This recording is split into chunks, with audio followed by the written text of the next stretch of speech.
Mapapansin ninyo mga kapatid, mga kaibigan na malaking sementeryo rin to. Ayan, nakikita ninyo. Nandito kami. Doon yung puntod ni tatay. Inaayos yung puntod ni tatay. Ngayon, nandito kami ngayon sa taas kung saan nakatungtong kami sa isang nicho. Ayan. Kapansin ninyo, masyado ng masukal ang lugar. Tsaka napapabalita dito mga kaibigan na meron daw white lady rito sa gabi. Mas maiging makita muna natin sa umaga bago natin puntahan ng gabi. Tara, baba muna tayo. Doon ka bumabami ko.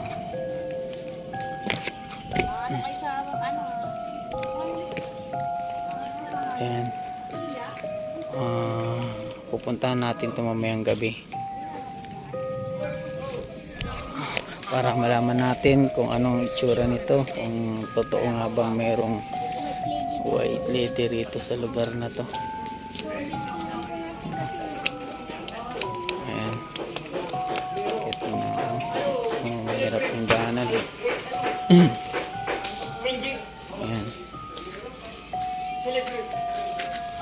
Ang gusto kong silipin doon kaso medyo masukal nga.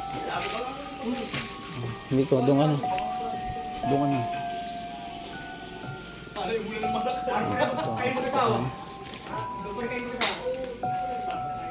Ayan, makikita ninyo. Medyo, ito napapansin ko lang mga kapatid. Ang ibang-iba nga to sa mga kita ko dito. Ayan. Itong area na to. Itong area na to dito. Ayan. Sa lugar na to meron talagang nagpapakita.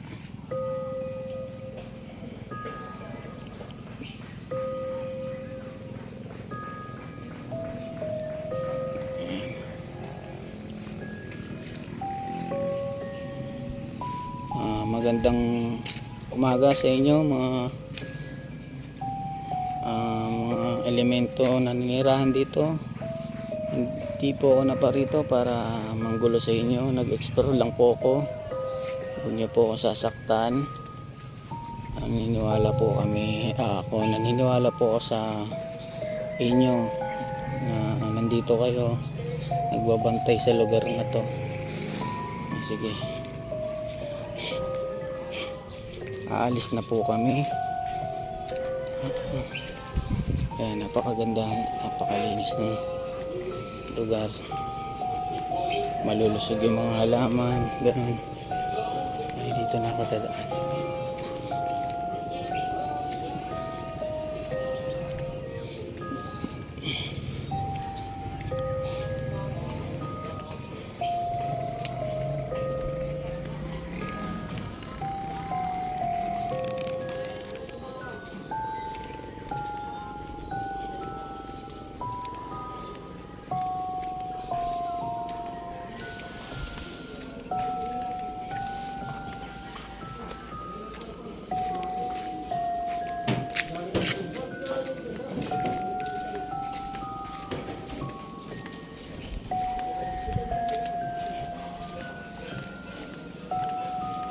Ayan.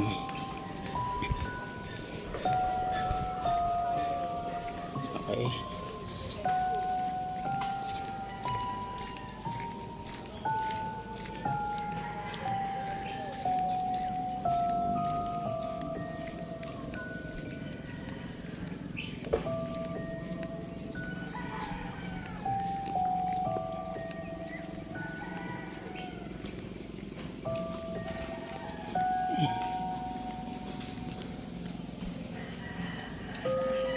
Kung mapapansin nyo naman mga kapatid, mga kaibigan, napakasukal nga ng lugar.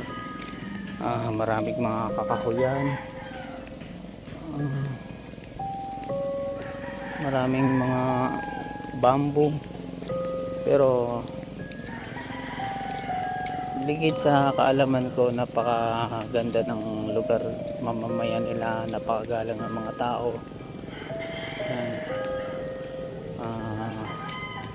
Yun nga. Pero susubukan natin sa susunod na vlog ko, abangan ninyo. Pupuntaan natin ng gabi to at hindi ko na rin ipapaalam sa anak ko. Ako na lang siguro magbablog dito, punta ako rito. Yun lang, sige, kita-kits tayo sa